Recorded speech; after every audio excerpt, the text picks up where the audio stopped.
Հովհաննես Թումանյան, Իրիկուն, արևը շատ էր հոգնել, ման էր եկել ամբողջ օրը, հերիք է ասավ, գնամ պարկեմ ու քնեմ,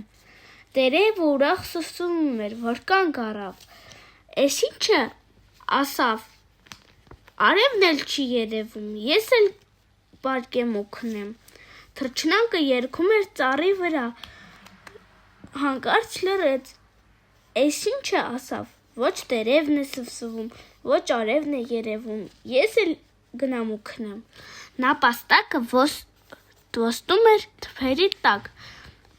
որ ականջը սրեց,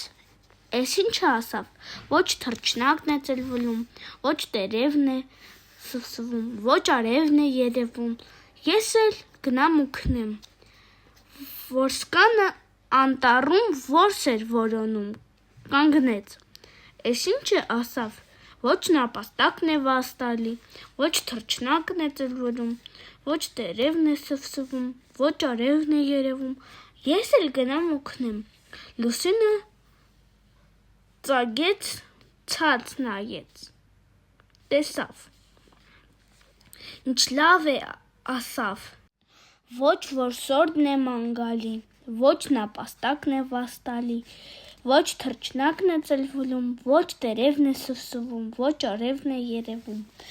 մենակ ես եմ, որ անքում, քեֆ եմ անում երկնքում, Իրիկունը արտասանեց Անի Յավրիմյանը